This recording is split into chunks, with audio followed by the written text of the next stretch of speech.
तो दुनिया के लोगों ने कहा कि इजराइल बहुत दिनों तक अस्तित्व में नहीं रहेगा। पूरे दुनिया के जो लोग मूल्यांकन करने वाले लोग हैं उन्होंने कहा। तो इजराइल की प्रधानमंत्री गई और पूछी कि भाई किस आधार पर आप कह रहे हैं कि इजराइल का अस्तित्व बहुत दिनों तक नहीं रहने वाला है। बोला जो इजराइल का आर्थिक ताकत है और आपके दुश्मन देश का जो आर्थिक ताकत है, आपके पास जो सैनिक ताकत है और आपके दुश्मन देश के पास जो सैनिक ताकत है, इसके आधार पर यह निष्कर्ष निकलता है कि बहुत दिनों तक इजराइल का अस्तित्व नहीं रहेगा। इजराइल के प्रधानमंत्री ने कहा कि आप एक सामान्य इजराइल के नागरिक के इच्छा शक्ति का आकलन कर सकते हैं क्या? वो सारे सर्वेक्षणकर्ता निरुत्तर हो गए। वहाँ की प्रधानमंत्री बोली, आप निश्चित रहिए, जब तक सूरज चांद रहेगा तब तक इजराइल रहेगा। भारत भी इसी इच्छा शक्ति के कारण आज तक जिंदा है। हम अपने पूर्वजों की ओर ध्यान दें। अभी स्वामी जी बता रहे थे भगवान कृष्ण के बारे में। भगवान कृष्ण के कालखंड में भारत की राजनीतिक स्थिति क्या थी? जहाँ भगवान का स्वयं जन्म हुआ मथुरा, वहाँ का राजा कंस अपने ही माता पिता और बहन बहनों को जेल में डाला हुआ हो, उसके शासन में सामान्य नागरिकों के साथ कितना न्याय होता है हम इसका आकलन कर सकते हैं। उसके पड़ोस में मगध, वहाँ का राजा पूरे भारत को, जरासंध पूरे भारत को अपनी राजनीतिक इच्छा के लिए स्वयं को चक्रवर्ती सम्राट घोषित करने के लिए पूरे देश को व्यस्त व्यस्त किए हुए है। उससे थोड़ा आगे जाइए,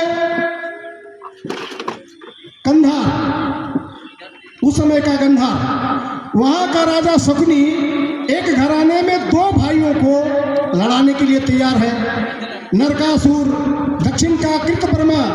इतना ही नहीं, उस समय का जो चक्रवर्ती सम्राट का घराना था दुर्योधन, दो भाइयों के बीच की लड़ाई में भगवान समझाने जाते हैं कि भाई कम से कम 5 गांव दे दो इन पांडवों को, बाकी गांव रखो। तो उस दुर्योधन ने कहा, सुचा सुअग्रम दातव्यम बिन युद्धे न केशवा, सुई के अग्र के बराबर जमीन भी हम पांडवों को बिना युद्ध का देने वाले नहीं है। तो भगवान ने कहा अब युद्ध होगा, और युद्ध हुई। जितने आताताइयों का नाम गिराया, ये सारे के सारे लोगों की हत्या उस महाभारत के युद्ध में हुआ और धर्म आधारित व्यवस्था भारत में स्थापित हुई। उसके 2500 सालों तक, 5127 साल पहले महाभारत का युद्ध हुआ था, 2500 सालों तक ये व्यवस्था जो भगवान कृष्ण ने बनाई थी उसके आधार पर चला।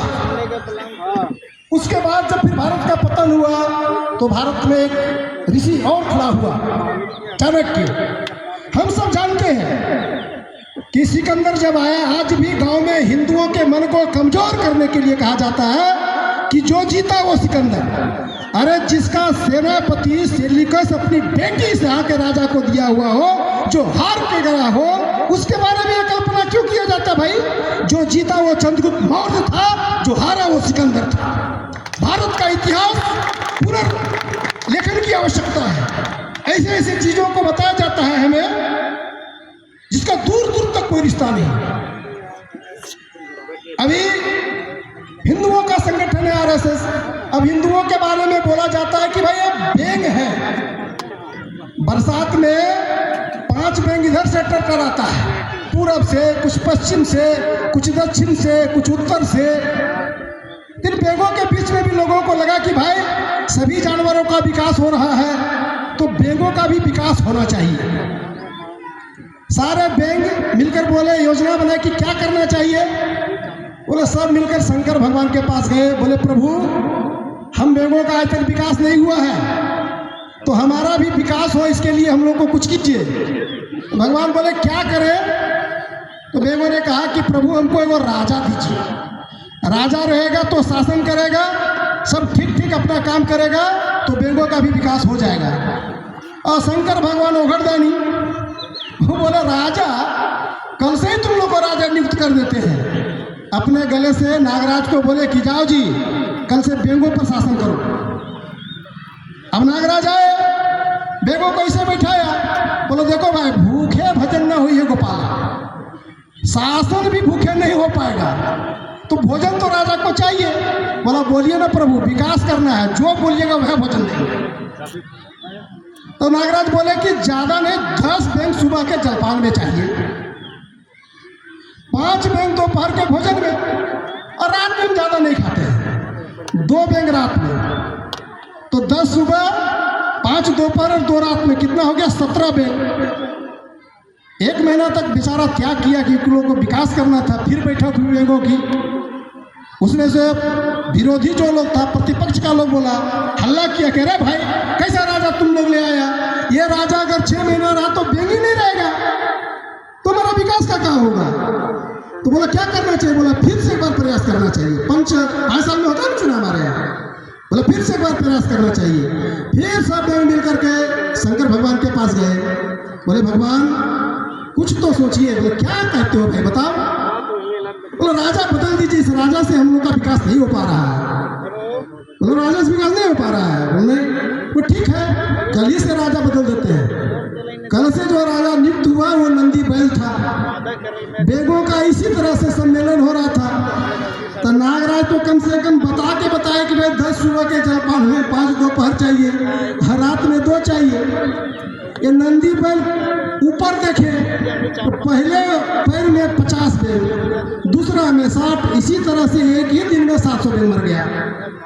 अब बेगों ने 1 महीने का इंतजार नहीं किया, उसी दिन रात को बैठाया कि बोला भाई ये राजा से हम लोग का तो और नुकसान हो जाएगा। उसमें 6 महीना साल भर चलता भी हमारी जनसंख्या, ये अगर रहा तो 3 दिन 4 दिन में बेगों की जनसंख्या खत्म हो जाएगी, तो मेरा विकास क्या होगा?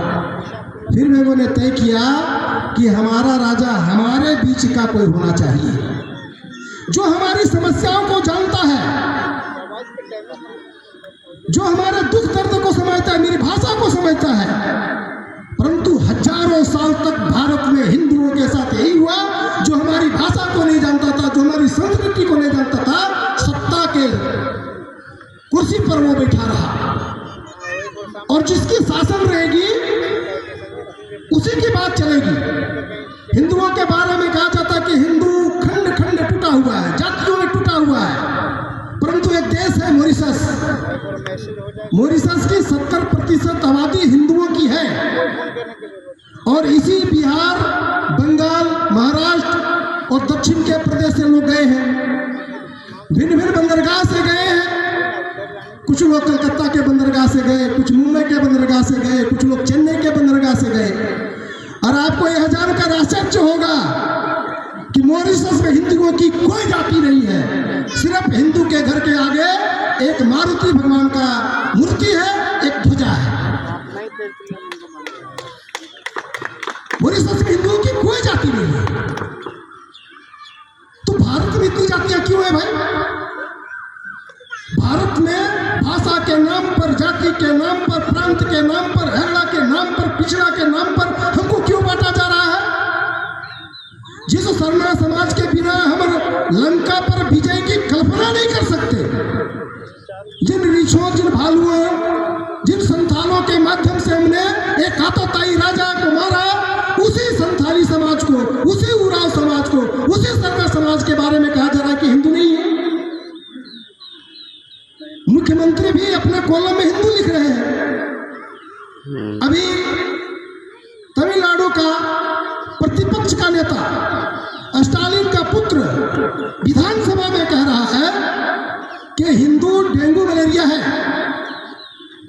इसका पेस्टिसाइड करके इसको मार देना चाहिए। उधर अमेरिका में ऑक्सफोर्ड यूनिवर्सिटी है,